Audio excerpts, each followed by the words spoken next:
quite nice. Okay. Well, dear colleagues, dear audience, thank you for coming to this panel, which is dedicated to the anniversary of the Chernobyl disaster, an event which opened a new stage in the development of our civilization. The name of our panel is the Nuclear Radiation Accident in Ukraine, Open New Stages of Global History, from Chernobyl 1986 to War 2022. This web panel is organized by Chernobyl University with the support of the Ukrainian Research Institute of the Harvard University and of the Institute of Environmental Radioactivity of the Fukushima University. Personally, I am proud to say that the idea of this conference was warmly supported by Mark Zheleznyak, researcher and professor from formerly from Ukraine, now from Fukushima, and by Serhii Plokhii, professor of Harvard University and director of Ukrainian Research Institute of Harvard University. And we will intellectually enjoy their contribution on this topic. And in the beginning, as a matter of start of our conversation, I would like my colleagues also to give a short from 1 to 3 minutes opening remarks. I am also using this opportunity to express my warmest gratitude to my colleagues here in the studio in the downtown Kiev, in the office of Chernobyl Tour, who actually stimulated me to convene this web panel, and who are right now doing a great technical job in assisting this conference, making it possible. And by the way, after the conference, the video of this conference, of this web panel will be shared and it will be published, and it will be also the job of my colleagues. Coming closer to the subject of this web panel, I am to say that for me personally, it's a next step of reflection on the Chernobyl by the means of international conferences, international panels. The first step happened at the Central European University, where I worked at that time in Budapest, and where there was a multidisciplinary, in 2006, it was whatever it was, 25th, I guess, whatever, it was a big anniversary of Chernobyl, anyway.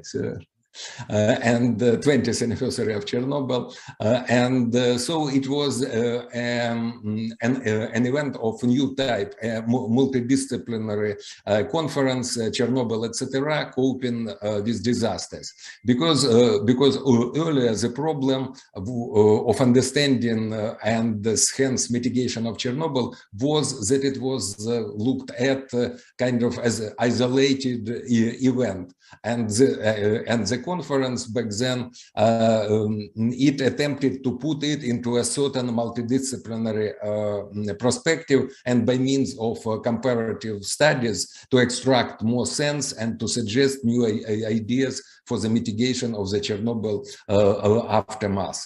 The aim of this web panel is similar, but I would say kind of reversed. Now it is the experience of Chernobyl that we would try to use for understanding, interpretation, and suggesting measures for the to mitigate the recent nuclear and nuclear radiation events during the Ukrainian war for sovereignty, which lasted 2 months at the moment.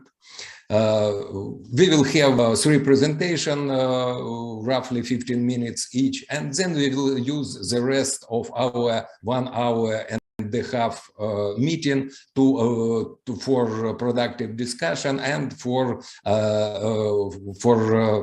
communication with the audience, answering the questions. Thank you very much, and well, I would like I invite for opening comments Serhii Plokhii, professor and director of Ukrainian Research Institute of Harvard University. Thank you very much, Serhii, for this invitation and for this introduction. It's a great pleasure to participate in this panel. What I'm going to talk about is a sort of research in progress. I'm joining you from Vienna, and I came in Vienna in February for my sabbatical to conduct research on the project on international history of Chernobyl nuclear accident, to work in the archives of the International Atomic Energy Agency. And that's where I indeed spent the first few weeks of my sabbatical before the all-out war started in Ukraine and the Russian Federation attacked Ukraine. And one of the first news that came from Ukraine at that time was news that I found on the Facebook of Sergii Mirnyi, and that was about the takeover, the hostile Russian takeover of the Chernobyl nuclear power plant.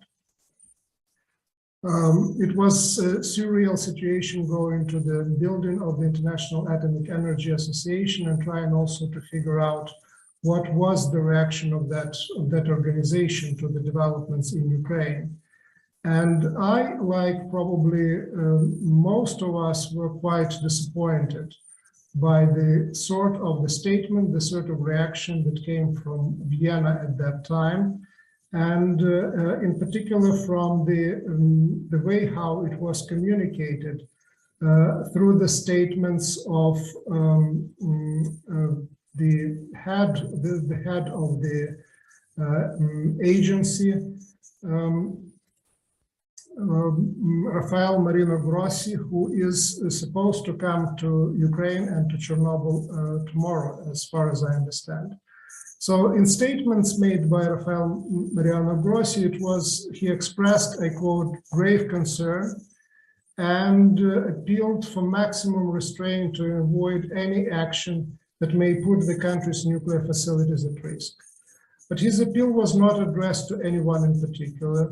Russia, one of the major donors to the International Atomic Energy Agency, was not mentioned at all, leaving the impression that the site had been seized by some non-governmental entity organization. On the other hand, you would expect that there would be a grave concern and even more expressed by the agency, given that it was officially unclear and undeclared who took over the control over the site.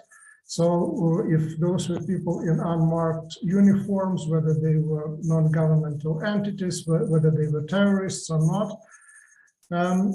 And the same kind of silence on who was doing that was characteristic of the Grossi statements coming in the later days, including on the takeover, again, hostile takeover by Russia by force of the Zaporizhzhia nuclear power plant. Again, I quote from the statement, firing shells in the area of the nuclear power plant violates the fundamental principle that the physical integrity of nuclear facilities must be maintained and kept safe all the time. But again, the statement avoided direct reference for Russia once again, and the references appeared to Russia only much later, weeks into the crisis. There were also, at least publicly, no other actions made by the International Atomic Energy Agency, despite the fact that the Ukrainian authorities were informing the agency about what was going on and demanding stronger language in some actions. It is difficult for me to say what was happening behind the scenes. I'm sure that some work, diplomatic work, was conducted, and I want to think that it contributed to the at least in some way, to the maintenance of the Chernobyl nuclear power plant and the Zaporizhzhia nuclear power plant in the way that didn't lead to another major accident. But we don't know about that, and certainly there is a lot of disappointment and surprise with the official position of the agency. Now, going back to the research that I conducted on the history of the Chernobyl nuclear accident of 1986, what came to my mind right away is that despite of surprise and disappointment, there was nothing particularly new in the way how the International Atomic Energy Agency conducted itself. At least the manner in which it was done compared to the way how the Chernobyl nuclear accident was handled by the agency back in 1986. The statements of the agency in May of 1986 were done in a very different way, in a very different, using different language compared to the statements that were done by, let's say, the American authorities or the members or the leaders of the countries of the G7 that met in May of 1986 in Tokyo and issued a joint statement with regard to Chernobyl. If the G7 statement demanded from the Soviet Union providing more information on what actually happened in Chernobyl, the statements of the International Atomic Energy Association were devoid of that. And there is a reason for what has been going on recently and the kind of the very diplomatic language that was used by agency back in 1986. The International Atomic Energy Agency is an international organization which is maintained with the help and with the financial contributions made by members of that organization. And the paycheck and of the head of the organization, of all the people employed, it depends really on the contributions of those countries. In 1986, for example, the Soviet Union was behind in terms of its own payments to the International Atomic Energy Agency's coffers. And then at the end of 1986, it's actually repaid all of its debts and paid its dues in full, which also suggested that the USSR was actually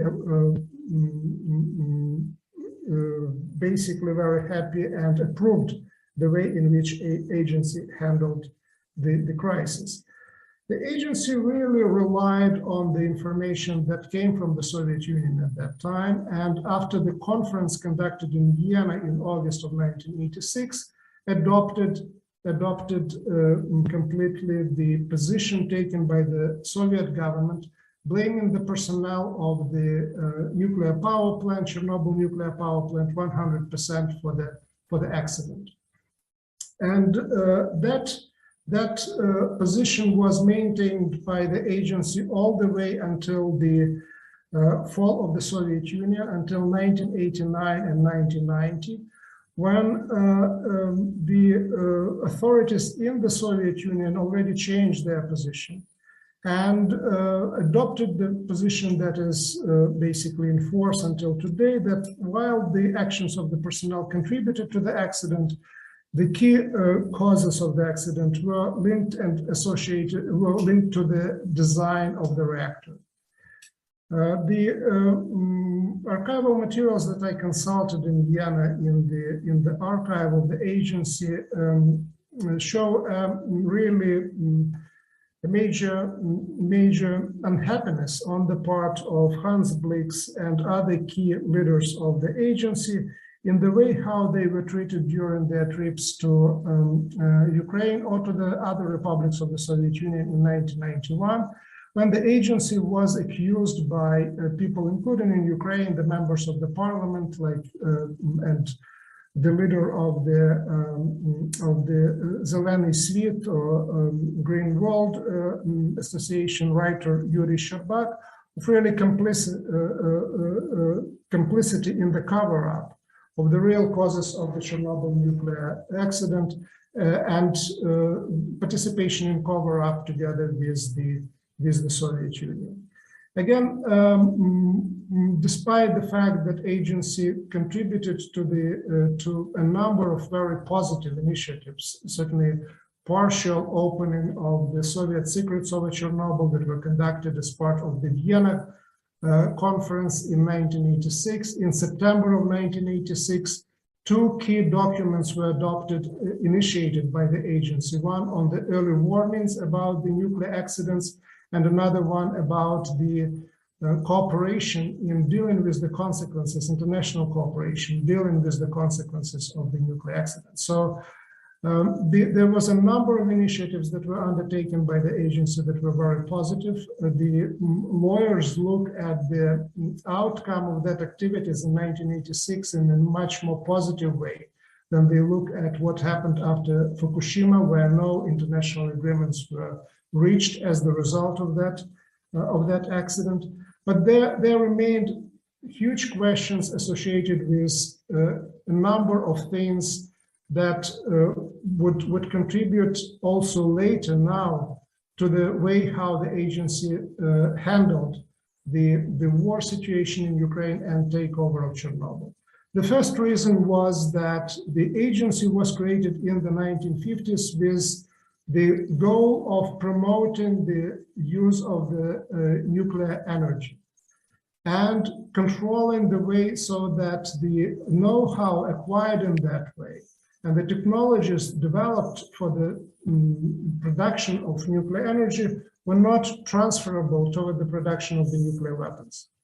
So that was the main goal, the promotion of the nuclear energy, and any news that were bad or considered to be bad for the promotion of the nuclear agency or of the nuclear energy were, of course, not something that that organization, UN-linked organization, and were equipped to deal with. So that is the one reason that there is inbuilt conflict in the mission of the agency between promoting of the nuclear energy and at the same time policing the way of how that is being done. The second reason was that, and continues to be till today, that the information that the agency provides and or acquires, very often expertise, depends on the information coming from the particular country. And it depends on the country, in that case, the Soviet Union, or any other country, and how much information agency is provided with, how much access is allowed. So to a great degree, the way how the system is structured, the international agency is at the mercy of the local national players and governments in terms of how much information is being provided. And this is another reason of why there are constraints in the activities of that organization. And the third and the last one is that the agency represents all members of all countries, all nations that are members of that organization and contribute to it financially. So from that point of view, it can't just take a position, a strong position against one of the players, especially as important player as was the Soviet Union and as the Russian Federation continues to be. So this is a major issue that we have with international organizations in general, associated with the United Nations, and then with the International Atomic Energy Agency in particular. Another important factor that really contributes to this disappointing performance of the agency is the basic absence of the international legislation that the agency can invoke or could work with regard to the nuclear reactors being caught in the middle of the in the middle of war. So the basic document that either the agency or any international player has at its disposal with regard to what happened in Chernobyl and what happened in Zaporizhia goes back to the year 1967. And this is the Article 56 of the Additional Protocol number 1 of the 1949 Geneva Convention on the Conflict of War. The article states, and I quote, that nuclear electrical generating stations shall not be made the object of attack, even where these objects are military objectives, if, and I stress that, if such attack may cause the release of dangerous forces and serve losses and consequent severe losses among the civilian population. The same article removes any protection from a nuclear power plant if it, I quote again, provides electric power in regular, significant, and direct support of military operations, and if such attack is the only feasible way to terminate such support. So what that means really is that any international player involved in the war and attacking the nuclear power plant under this law can claim that, first of all, the attempt to take over control is not going to increase the possibility of the civilian harm done to the civilians. And second, that object provides electricity in support of the war effort on the other side of the divide. So any attack on the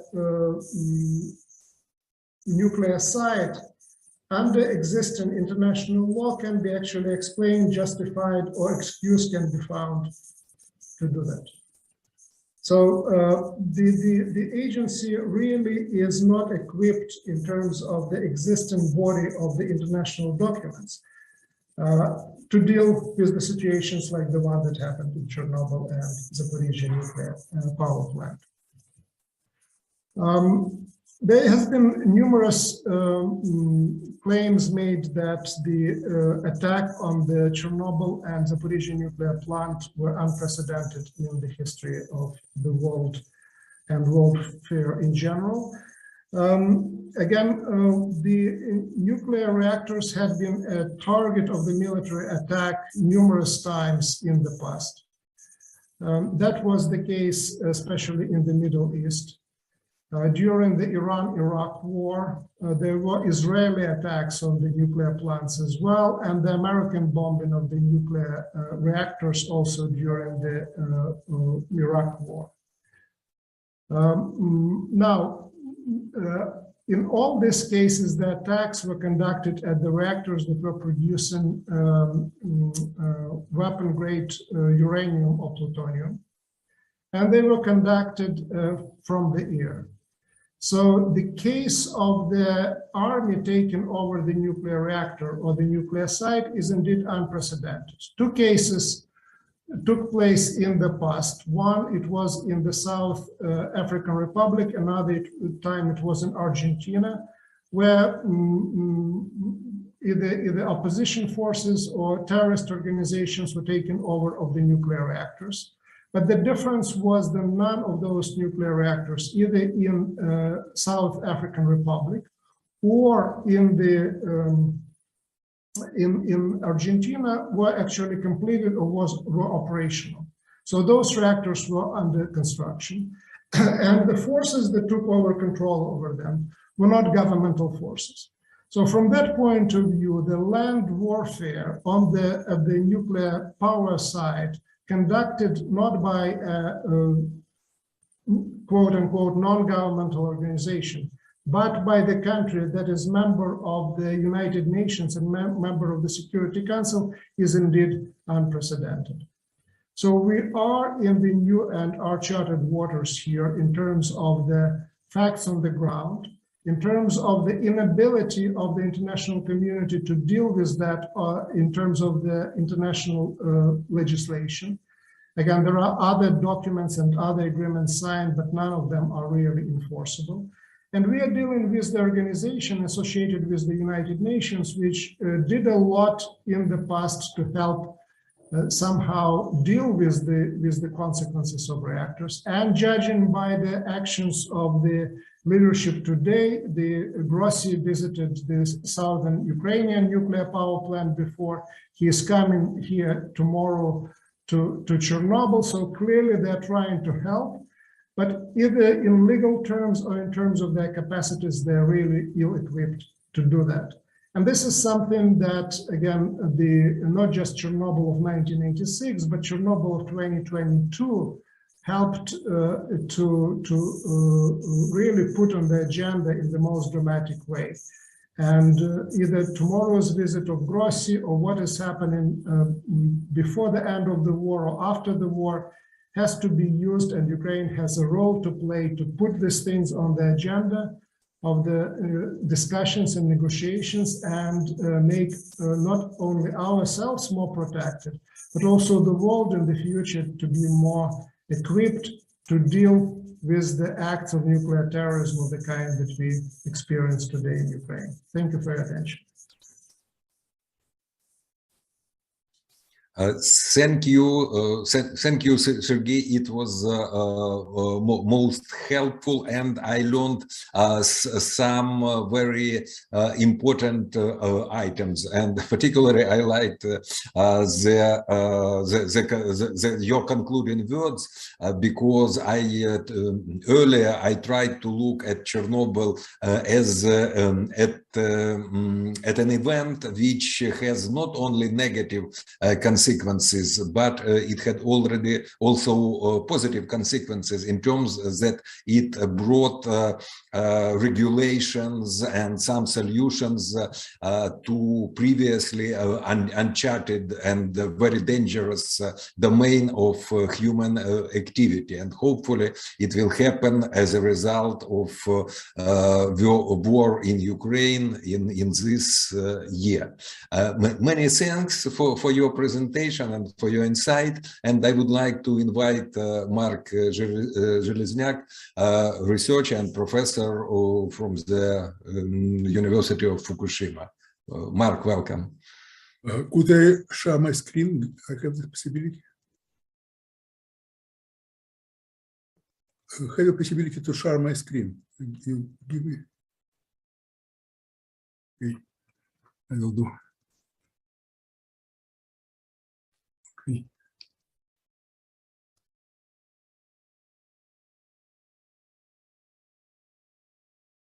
Could you see my screen now? Yes? Okay.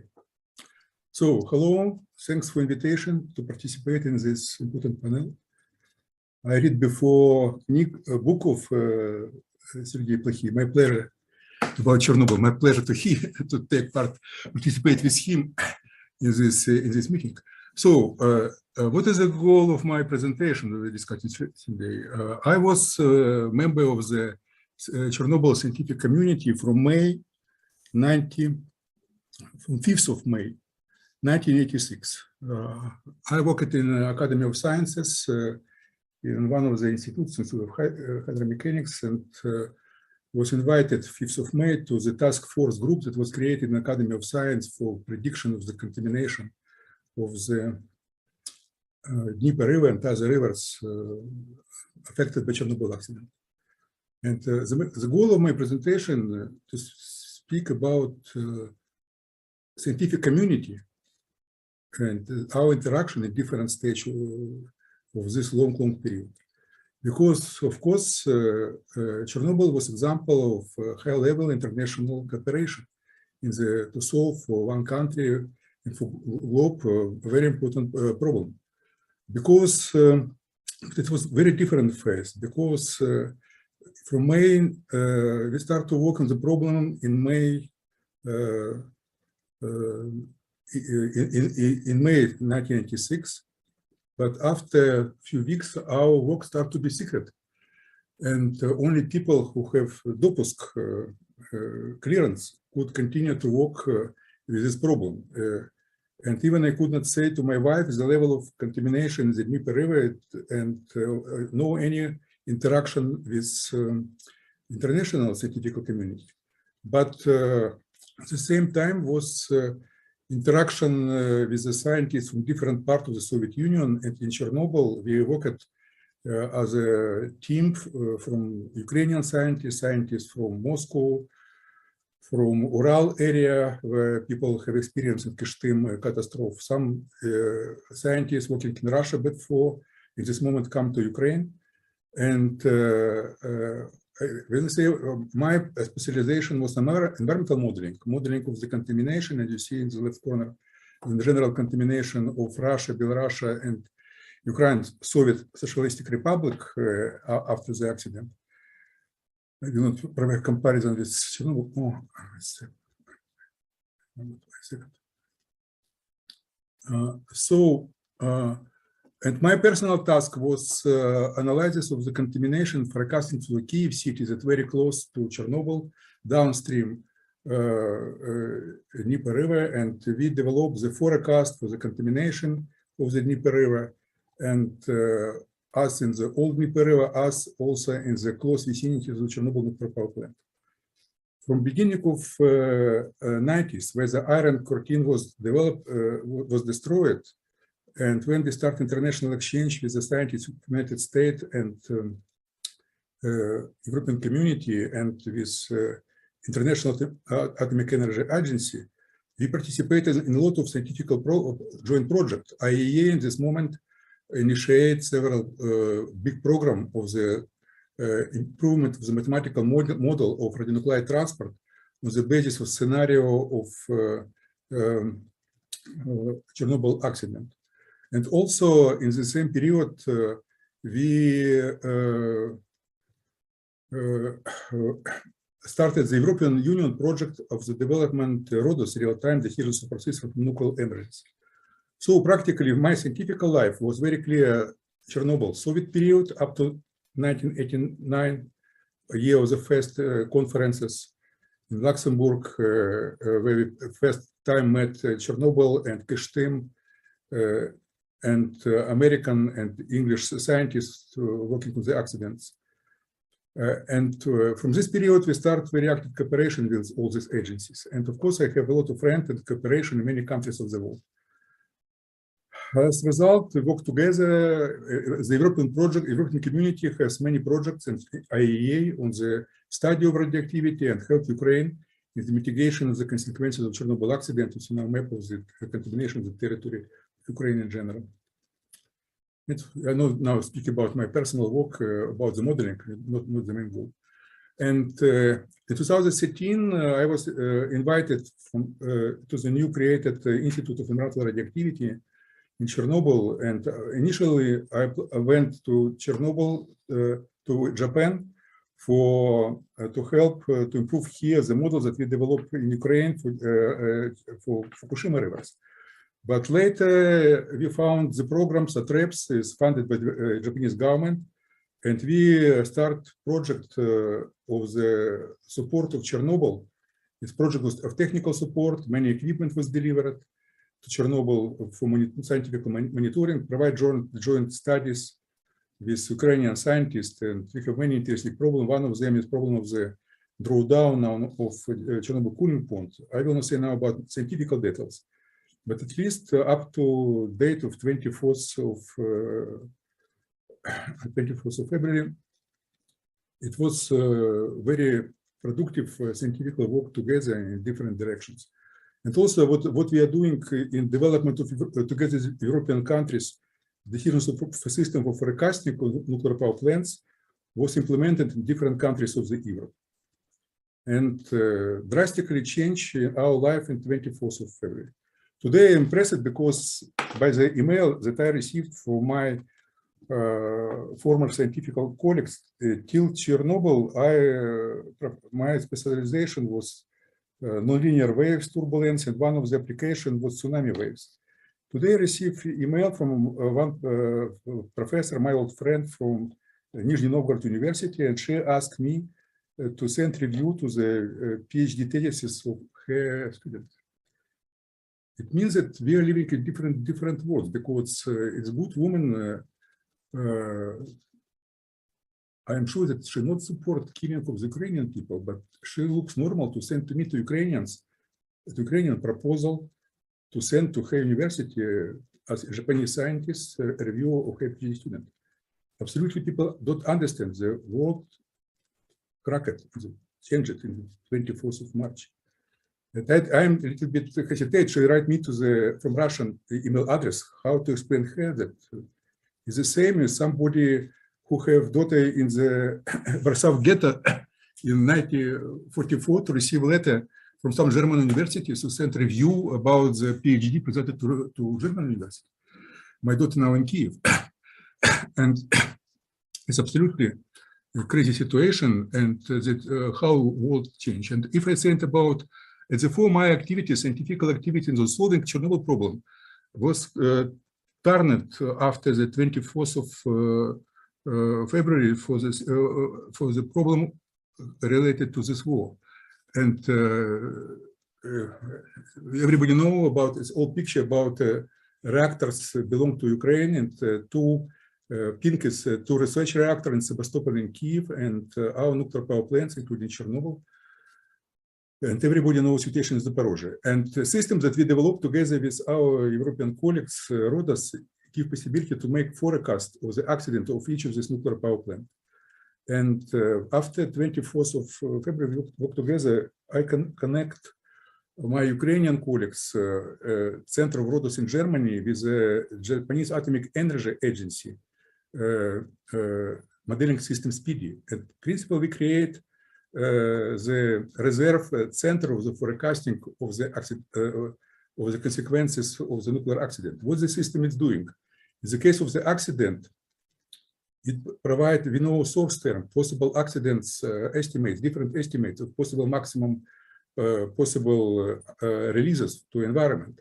And depending on the atmospheric conditions, the system could simulate propagation of radioactivity in our different direction. And from the practically from the beginning of March, the same time in Karlsruhe, in Japan, the system SPEEDY in Karlsruhe, Rodas, and in two centers in Ukraine, we might provide each day simulation what happens if accident happens today. You see, for example, depending from the meteorological situation, consequences of the accident of the Zaporozhye nuclear power plant, and it's danger not only for Ukraine, for some wind direction, the fallout of this nuclear power plant accident could cover also a territory of Russia. So from one side, what we see now is this split world. From one side, we see this community of international scientists. I receive a lot of supporting a letter from different parts of the world. Together with my colleagues in Japan and Germany, each day we are working on the modeling of the situation in Ukraine, together with our Ukrainian colleagues. At the same time, I'm sure that some of the Chernobyl scientists from Russia participated in this invasion to the Chernobyl, and I don't, of course, maybe Sergei will say situation in Chernobyl now, what happens with the computers and equipment that we deliver, not only we, but also the European Commission to study this international project. I see that I have very limited time, and therefore I would like to put a last part of my presentation. It's about the danger that I'm feeling from the first day after the occupation of Chernobyl nuclear power plant. Maybe majority of you know that in Russia, in 6th of March, 2022 was the main Russian official news agency, including Interfax, published such kind of document. Ukraine could create nuclear weapons in the near term, informing source in Russia. If you look in this document, it's an 8-page, in some senses, well-developed document, describe the study in Ukraine of the nuclear scientists and different institutes. As usual in propaganda, it's some kind of a mix of the lie and true, because true, what institute doing what. But main idea was that that Ukraine was preparing to create their own nuclear weapon, and this nuclear weapon of two kinds. One kind is some new nuclear weapon, new bombs, and another side is dirty bomb.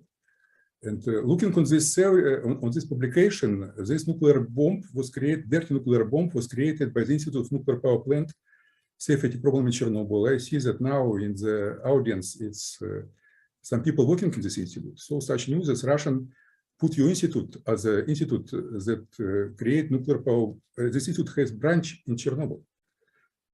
The institute in Kharkiv is mentioned in this institute. Kharkiv Physical-Technical Institute was bombed. I afraid all times that my feeling was that it was two-level provocation. That was this well-known biological laboratory and so on. But second one was this about dirty bombs. And taking into account that in this moment, Chernobyl nuclear power plant was is a hand of Russia. I see that was a real risk of provocation that would create some kind of the dirty bomb from the. But I see that it's what was some kind of the plan B. They put the same time the information about two possibilities. First one about the biological laboratory, then the dirty bomb. My feeling is that my assumption that they not continue with this dirty bomb story because little bit they afraid reaction of the IAEA and other international. But by the way. Now I will finish based on this way. I work in Chernobyl problem as it was only Soviet Union problem as the only Soviet scientist exchange. We work long period in the period of the exchange, international exchange between world scientific society. Now we are working in the period of the war in Ukraine, and our work on radiation safety of Chernobyl also. We also provide simulation for the accident in Chernobyl itself in this system. I don't want now to show result. And but I hope that very soon it will be a new phase of my life where we will work together with the world international society, except Russians, unfortunately, on the restoration of Chernobyl as a scientific place and place for the study of the environmental radioactivity. Thank you.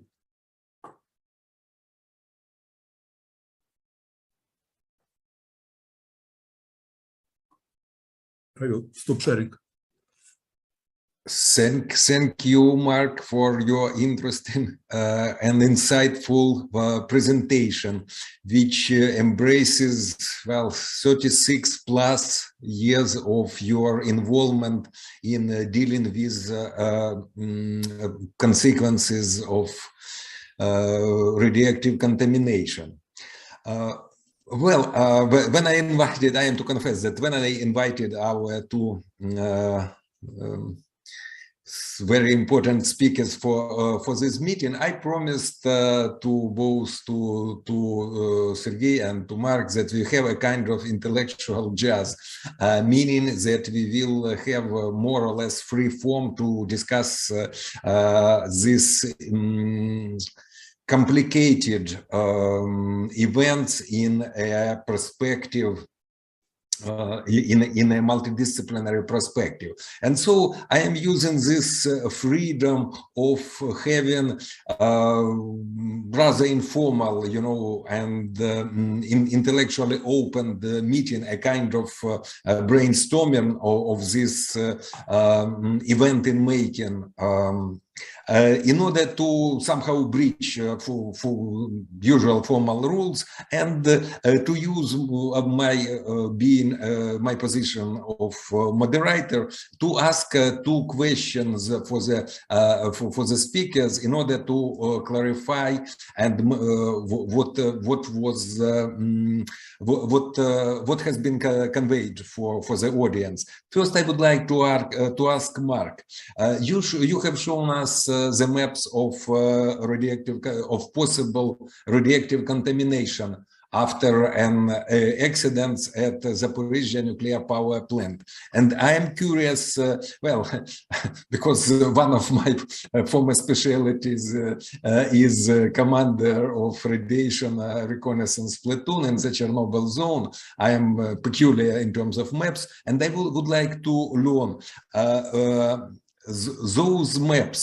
They what kind, how powerful an accident they describe, and which type of accident. So what will be, in short, what is the source of the calculated picture of contamination? Okay.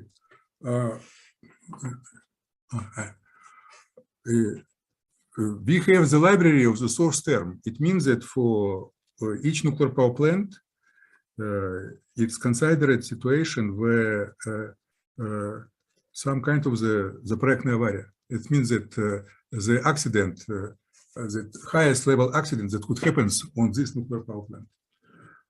Of course, it could be, and therefore was important. I will say that situation is that one of the Professor Plokhii say about the reason for main reason why was accident on Chernobyl nuclear power plant accident. And now we know well two sources. Main sources is, of course, that the nuclear power reactor RBMK was not foolproof. It means that it's possible to push some combination of the button that provide nuclear explosion.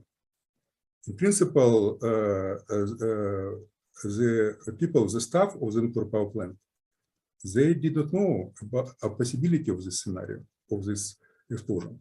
But if reactor was designed in proper manner, such kind possibility should not exist. And therefore, in principle, when we have situation where soldiers come to nuclear power plant, and we know information from the people who was captured in Chernobyl, but initial group of the soldiers, they know nothing where they are, and they know nothing about the radiation safety.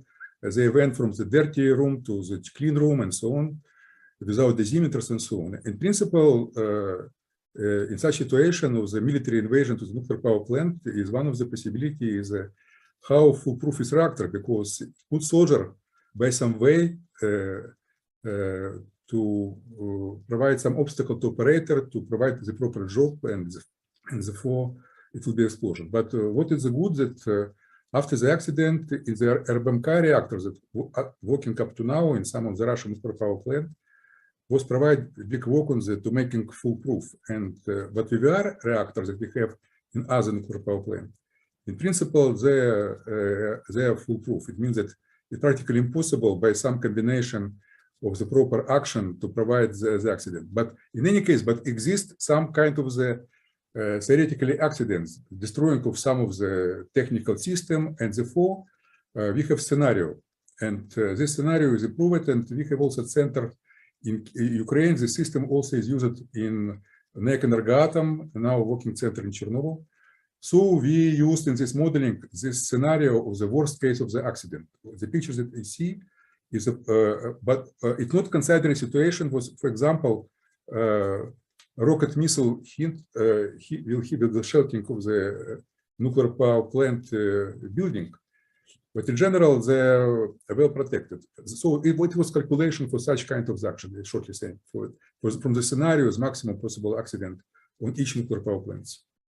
And I also could add that the same system also now used in Ukraine, but we have problem in Ukraine. We have such kind of center in Ukraine, in Kyiv, in hydrometeorological center. But these days, where Russian troops was in the suburb of Kyiv, and Kyiv was blocked transportation through the bridges, people from the staff of hydromet centers that could not go to their working places, and they could not modeling in Kyiv. And at this moment, we provide modeling in Germany, in Japan, and could send our result to the Ukrainian authorities that are responsible for such type situation. The main goal of the system is not only prediction what is the contamination, it's also recommendation what to do. And to provide some iodine tablets, to provide evacuation, but it also was absolutely clear that this recommendation practically nothing in situation where, for example, in Zaporozhye, where it's occupied territory, is not one of the arguments for IAEA. They could say that, okay, Rosatom take control on the nuclear power plant, and they also good specialists, so they provide the safety.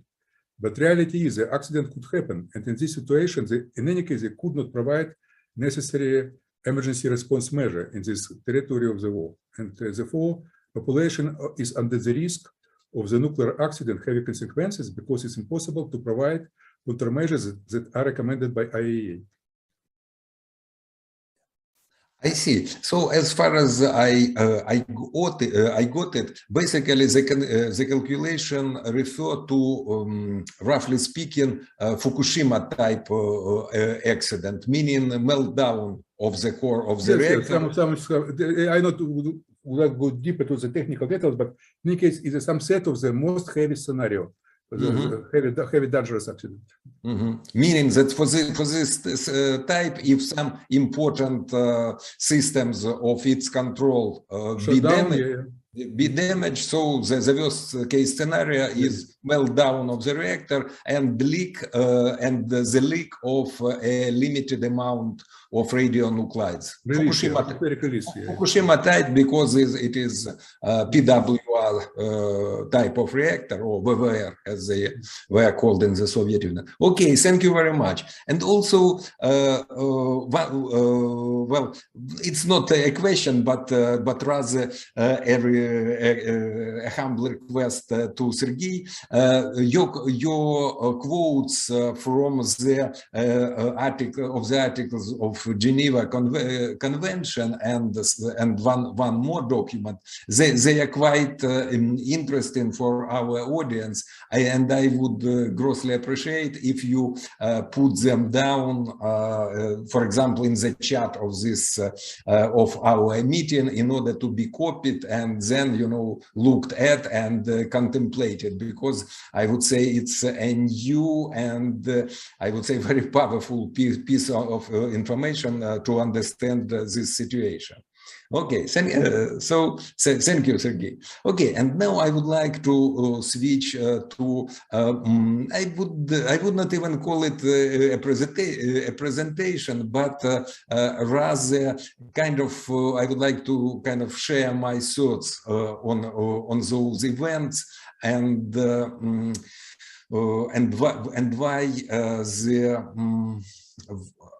why the two events opened the new, both events, I mean, both the Chernobyl explosion, the explosion of the reactor number 4 of the Chernobyl nuclear power plant, and the events at the nuclear sites and objects during the present war in Ukraine, all of them open a new vista in the development of humankind as such.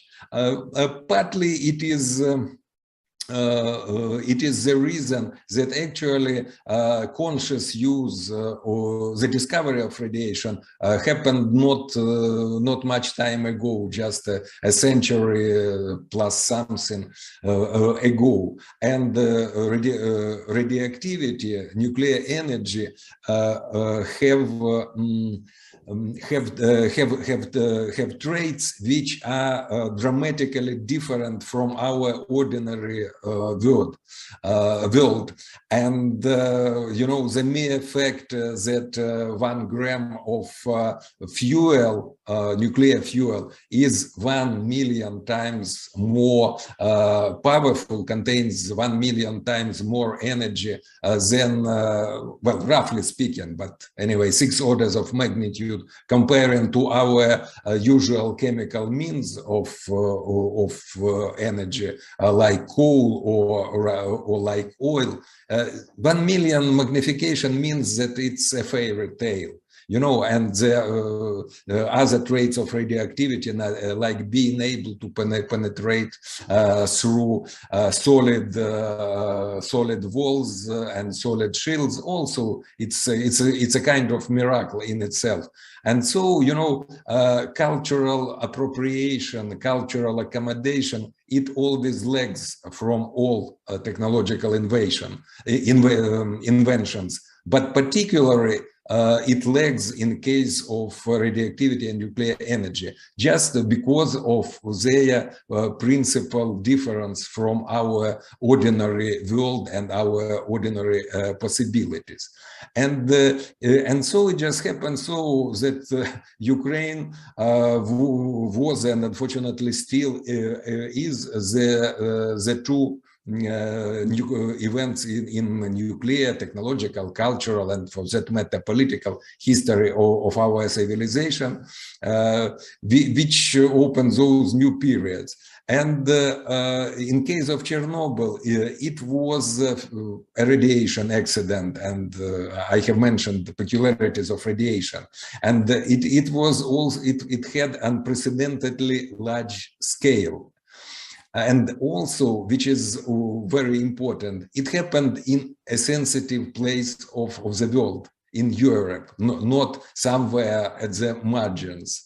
And also in a historically crucial moment of perestroika, and as we now learn, it was the start of disintegration of the Soviet Union, and all attention of the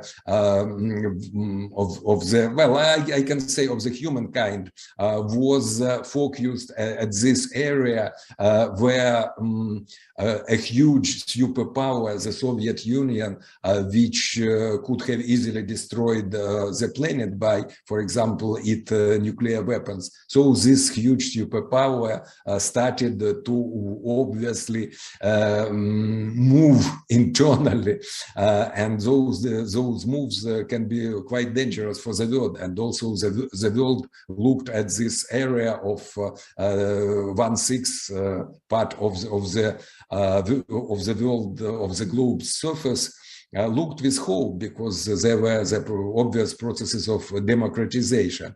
And so, because of combination of all those facts, the Chernobyl happened to be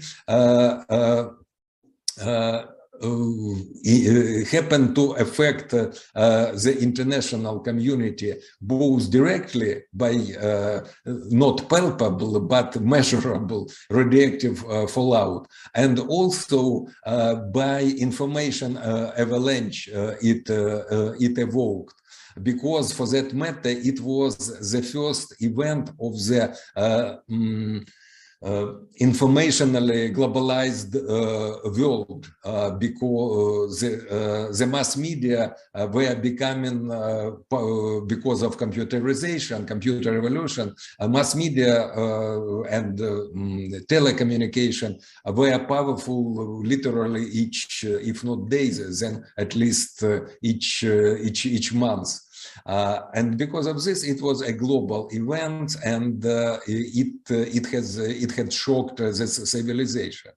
You know, and the events at the nuclear object and sites of during the Ukrainian war for sovereignty, fighting back the Russian aggression for 2 months now, also were so to say, well, they were new and in many senses novel. You know, I just tried to put in a rather dry list of information new facts, principally new events for the humankind. For example, in the Chernobyl zone, it was the first war activities, most probably a direct combat, we still miss exact information, at the radiation contaminated area.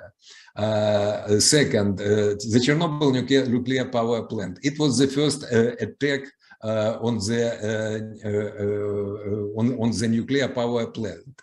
Not operating nuclear power plant, I am to add, of course.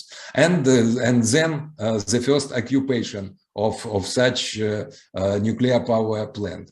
Then, as for Zaporizhzhia nuclear power plant, it was the first combat at the site of the nuclear power plant in operation. It was the first occupation of the nuclear power plant in operation, and also it was the first case of running the nuclear power plant under the illegal control of foreign country. I am to tell that, well, it's a lot of new events, and of course it posed challenges, substantial set of challenges, well, to everyone from politicians, decision makers, so to say, of different levels, including the top national and international level, to the professionals, and of course to the general population, to ordinary people. And the problems were that in the both events, the Chernobyl explosion and nuclear events, radiation events during the war, there was the absence, not merely lack, but the pure absence of the exact previous experience, which matters a lot. And then there was a sheer stress of novelty. Here I am to add, to share one fact from one of my first research of the Chernobyl disaster. It happened to be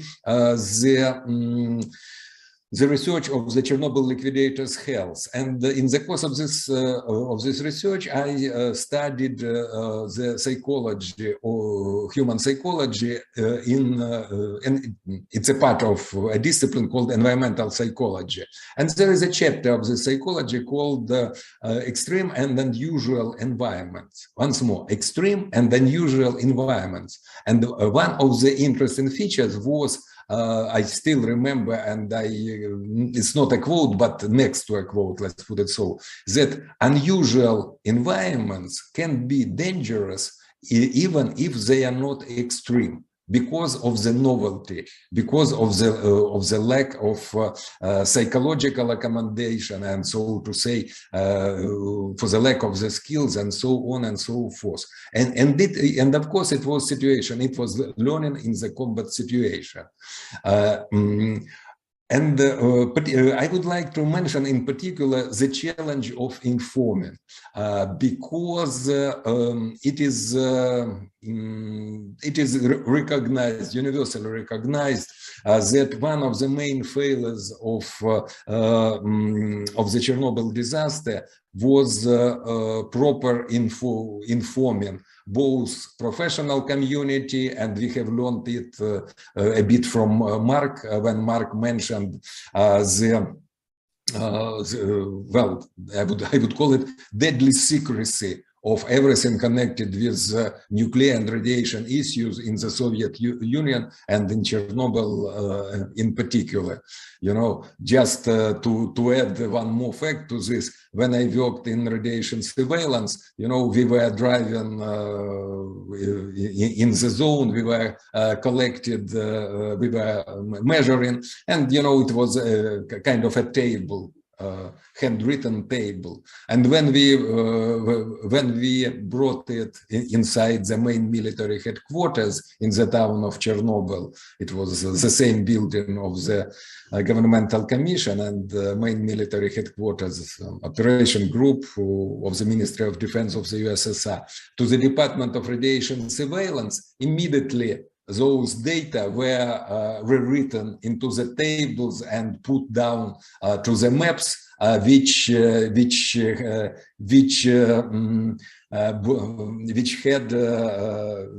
were classified, which had this inscription, and the tops, it's secret classified, and it was very funny because it was the first months after the accident, and all of us, including me, we did not have clearance, you know, formally we were not allowed to know those secrets, you know. But anyway, you know, it was, and you know, and frankly, it's a pity very much that since then all those huge data on radiative contamination after a major accident, they are kept secret somewhere in the depths of the Ministry of Defense now of the Russian Federation, and some other secret research nuclear institutes of the Russian Federation. And speaking, and by the way, failure of proper building a proper system of information resulted in turning large-scale radiation accident of Chernobyl into a huge global disaster, when people suffered not or even rather from psychological and cultural and social, I would say, secondary, tertiary consequences of this explosion, rather than from primary harmful reasons like radiation, contamination, or explosion itself.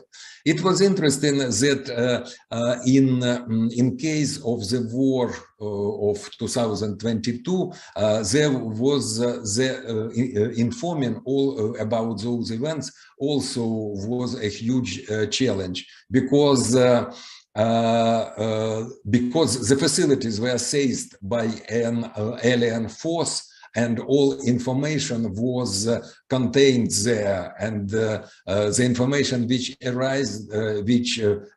eventually arrived and was published was almost always incomplete, very often controversial. And so we have certain similarity between the Chernobyl disaster case and the present day cases. And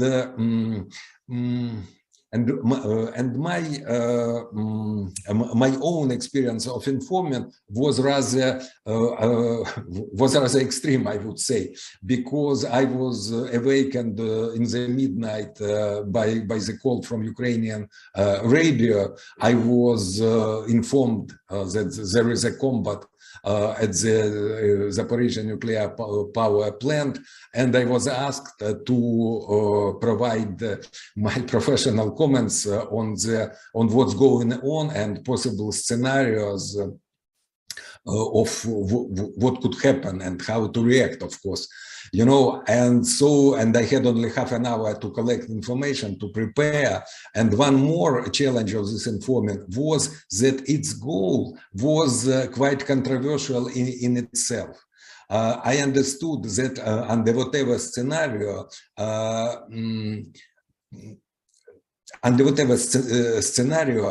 people who live in the neighborhood should react in a reasonable way. And so in my comment, I am to explain to them what are the real risks and how to react.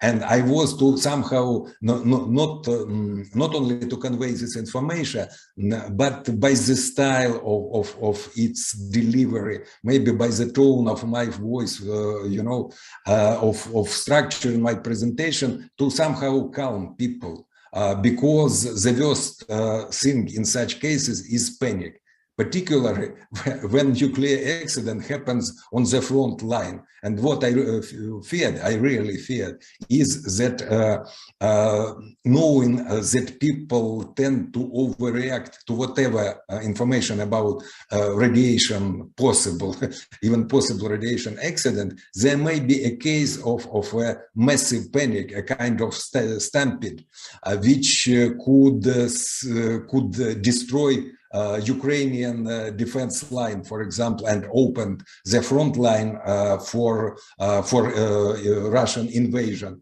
at large areas. On the one hand, on the other hand, I understood that this message should be shaped in such a way as to arouse international public, to evoke most massive, major response from the world powers and authorities. And this was actually the only way to render the worst scenario impossible and to hopefully pacify the aggressor, at least at the nuclear sites. Unfortunately, this challenge was not even understood by many in Ukraine, even by those who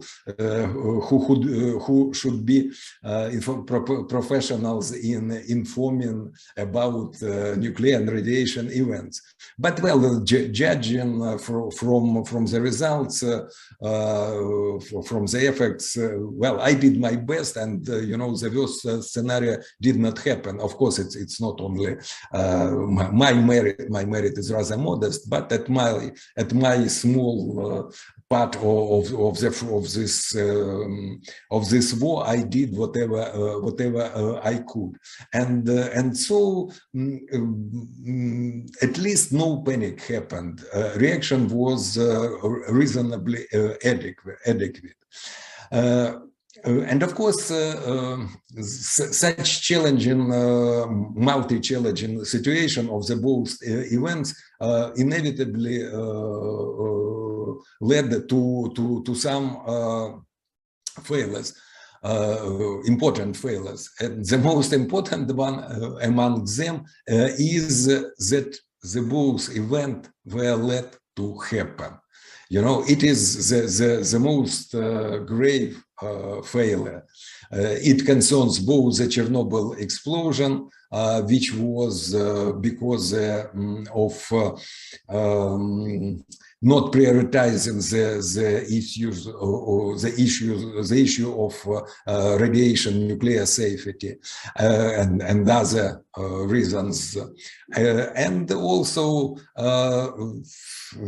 you know, the war in Ukraine has shown that at the moment, and Serhii has already told about it, at the moment the humankind has no means, both national and international, to stop the aggressor country and its armed forces from waging war, from combat, from occupation of the nuclear facilities. And I believe that, you know, positive consequence of this situation is that now the problem is obvious. It is, as Sergei said it is at the global agenda. And I believe that important work, and in many areas, should be done to grant all necessary means of defense, from legal to means to the execution, to the implementation, to defend the nuclear facilities. And well, in the both cases, and we already talked about it, there were an obvious failure of the international bodies. We have an interesting report about the International Atomic Energy Agency, the IAEA, but also we can, particularly in case of the war, we can name the United Nations, which does not have means to stop obvious lawless aggression, to defend the nuclear facilities. And the nuclear facilities is a weapon in itself. And this weapon is, to use a military term, a weapon of mass destruction, which doesn't recognize national borders, even borders of continents, you know. And to defend nuclear facilities at whatever country means to defend all countries in vicinity, the whole continents, including paradoxically the aggressor itself, who happen to be our neighbors, you know, and that is why it shouldn't be only the issue which is kept only in the hands of the International Atomic Energy Agency, but also in the hands of the United Nations organization, which obviously needs a major reorganization.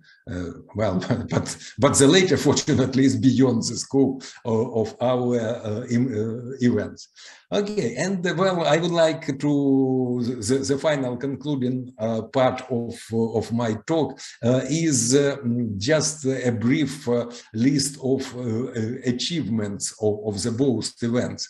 Say in the case of the Chernobyl explosion, Chernobyl accident, it's worth saying that its technical and ecological consequences were mitigated rather efficiently, and the worst scenarios were avoided.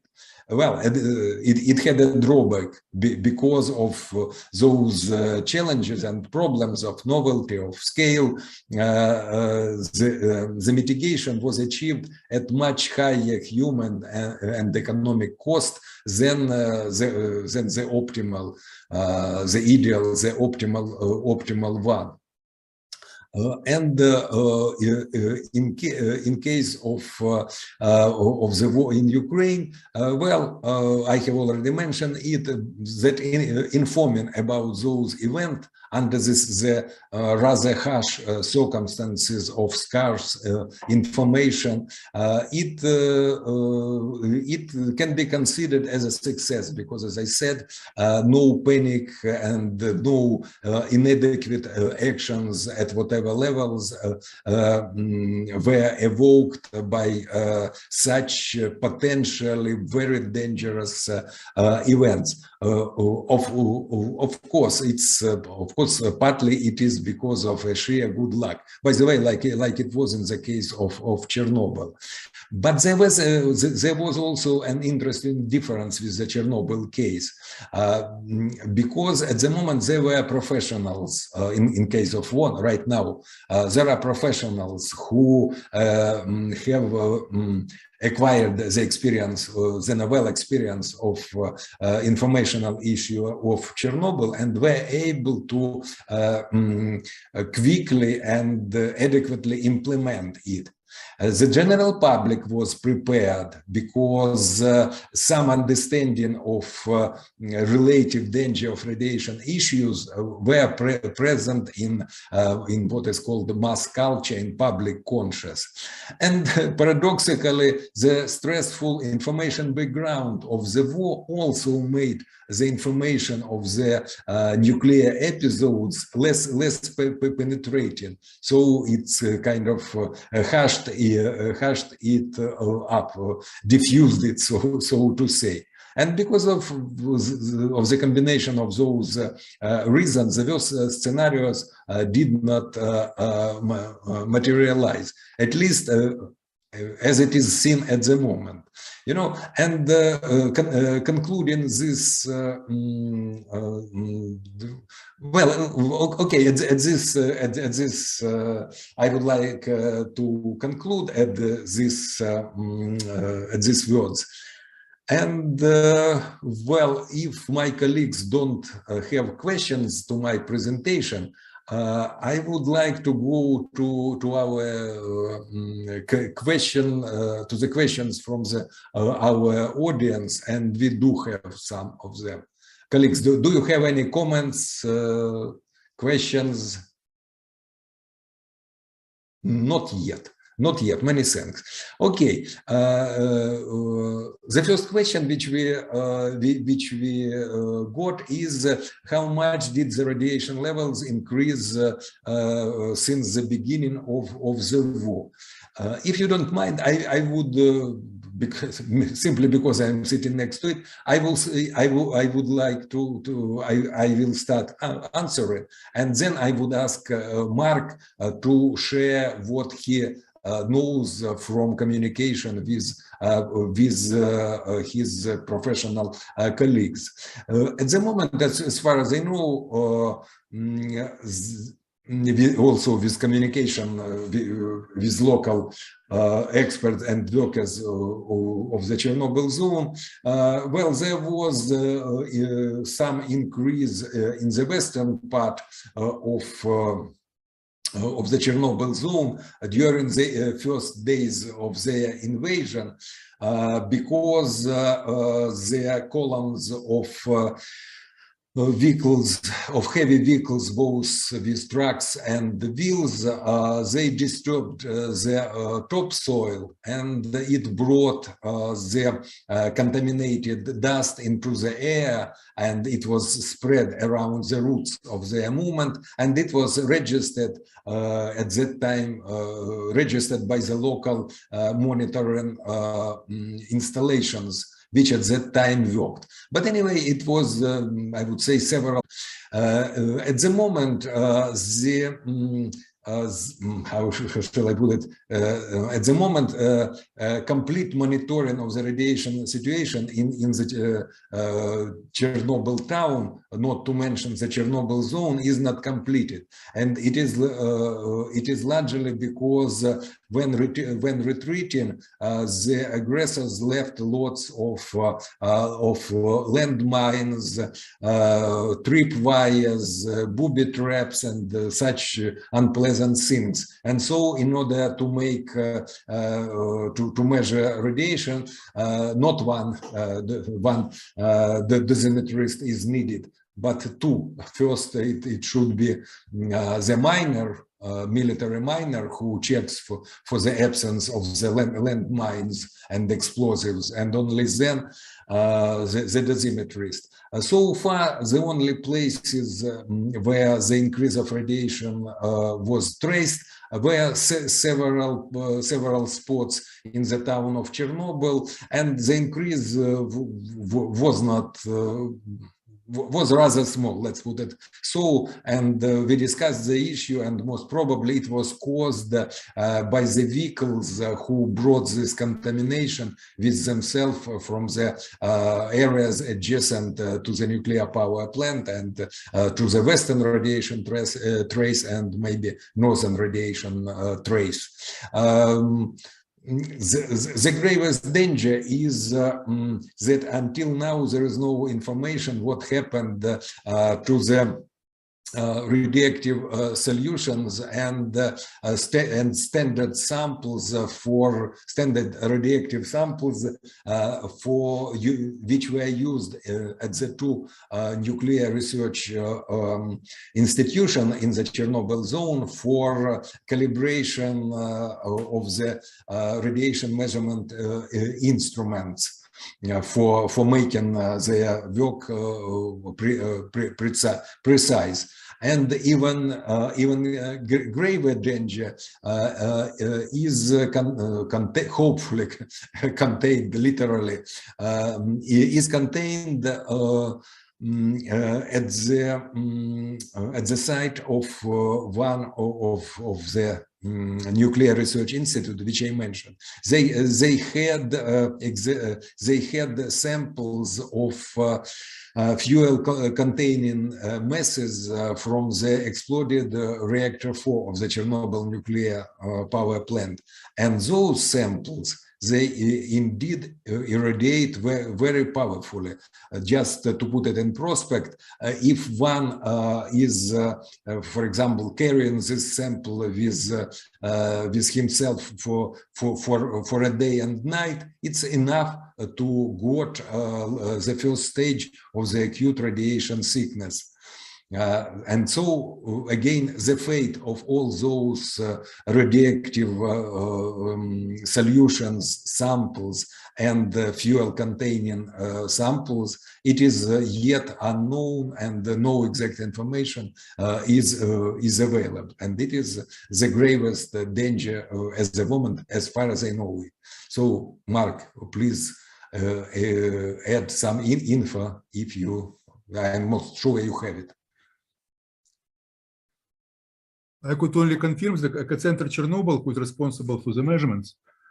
First day after the invasion, through monitoring system, saw increasing up to maximum near 6, 7 times not far from Chernobyl nuclear power plant. But as Sergei Kireev, director, told me that it's not absolutely extreme event, because during construction of new safe confinement, in the days where was very heavy machine working near nuclear power plant, they measure approximately the same level of the increasing of radioactivity due to the dust that was resuspended by this technique. And of course, many tanks come through the, and other heavy machine come through the Chernobyl zone, so it's more or less natural.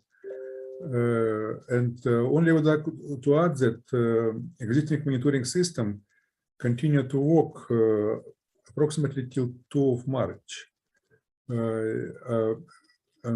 After it was 2 reasons why we stopped to work, because all information came to the server into the epicenter, but all computer equipment and servers were destroyed because simple soldiers stolen the parts that could be sold, memory, hard drives, and therefore it was one of the reasons. And plus they have some instruments to provide the measurements. Up to now, it's not known which of these exist. And I tell before, in the frame of the international project, the European Commission and then Japan also provided a lot of equipment for measurements monitoring. Now is a considered situation in different agencies to support Ukraine in the delivery of new measurement equipment. I know about situation in JICA, Japanese Agency International Development. They now are ready to prepare the grant to Ukraine to buy new equipment for quick reconstruction of the monitoring system.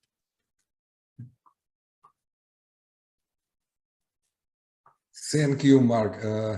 Well, indeed, I am to add to this picture, you know, kind of, well, killing news about entire devastation of the scientific base in the Chernobyl zone, and it was a truly unique laboratory where the equipment and everything was assembled well for 3.5 decades of work, and now the personnel of those research institutes is to start literally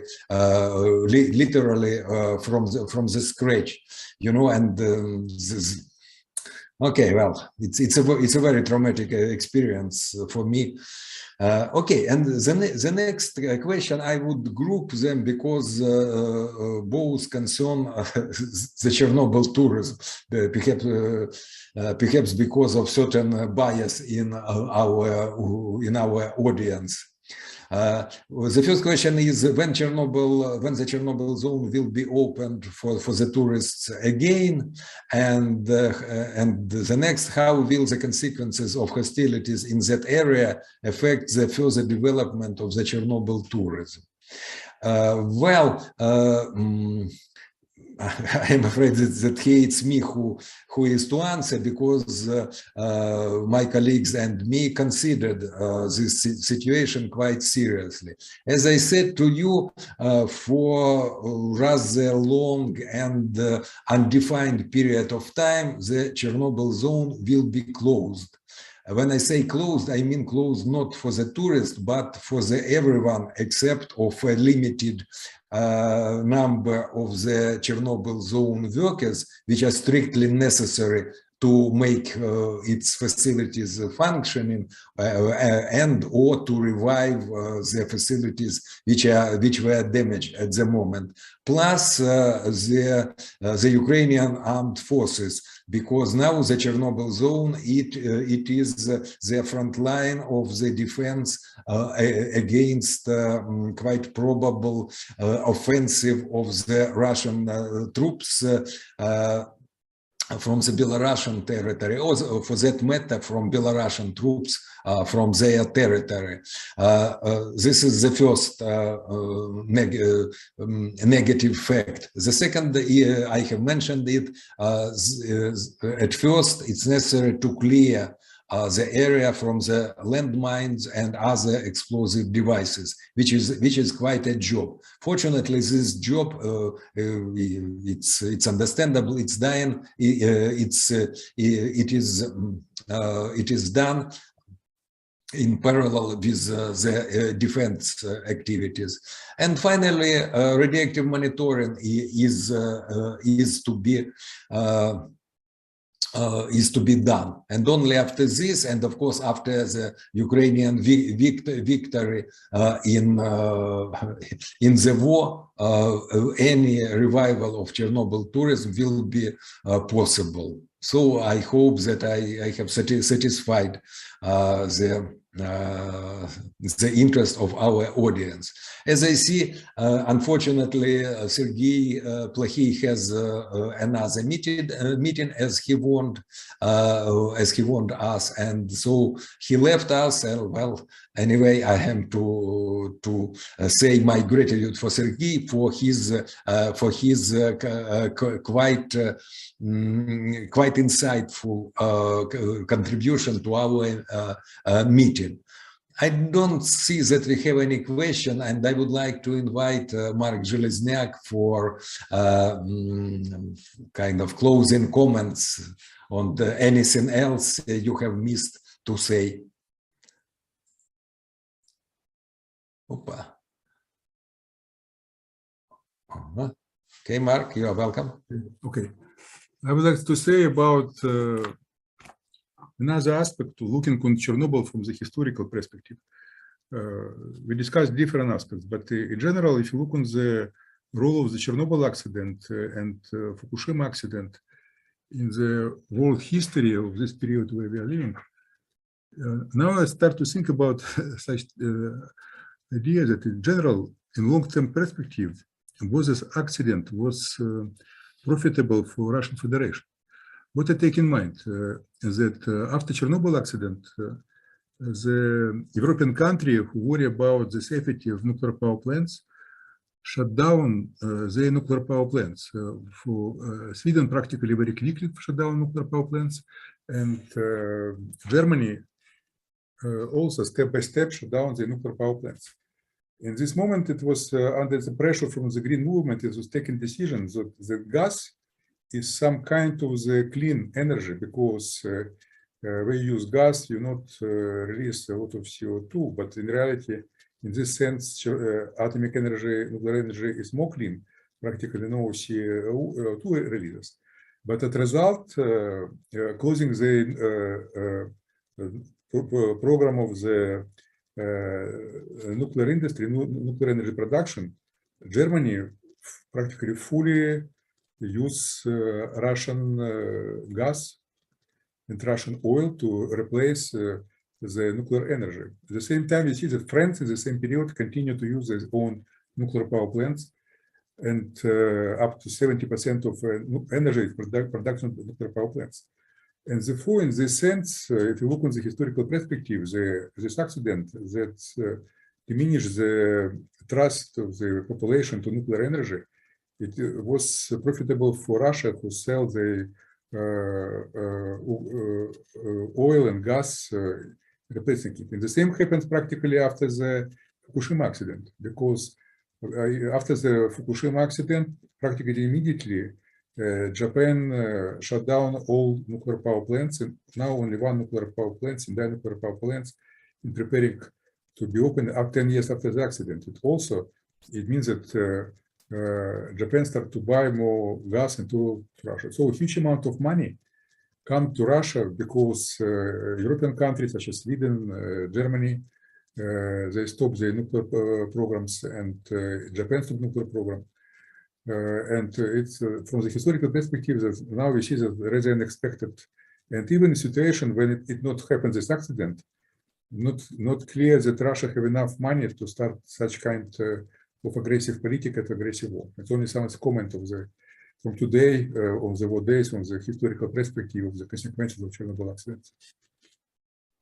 Mark, thank you very much. It's really a very valuable thought. Frankly, I never thought about this in from such point of view, and it's really one of the problems of the present day support of Ukraine is that, for example, Germany turned totally green and did not rely on nuclear energy anymore, unlike France. and because of this, it is an independent. Germany is still dependent on Russian gas. Yeah. Okay. Well, Mark, thank you very much. Well, huge thanks to Serhii Plokhii for joining us. Frankly, I was pleased. I am pleased to read in his leaving comment then that he learned a lot from our web panel. I am very grateful for our audience who joined us in the day off after the Easter and in the circumstances of war in Ukraine. And it means that we really did something of value for people. And I believe that much more in orders of magnitude, people will learn about our experience, our thoughts, and some conclusion which we arrived at this conference. This video will be shared or at check Facebook of the participants, and you will find proper links to this full video. And I believe that it will be something to be discussed in the future and to be not kind of a final step of a final stage of whatever, but rather a step in understanding and enhancement of mitigation of the worst prevention, first of all, of the worst consequences, probable consequences of the nuclear and radiation events of the war in Ukraine, and also, just in case, it will help to quickly and efficiently mitigate the consequences which we will have in hand. Once more, many thanks to everyone. Enjoy Easter and good luck. See you later. Bye. Bye. Thank you.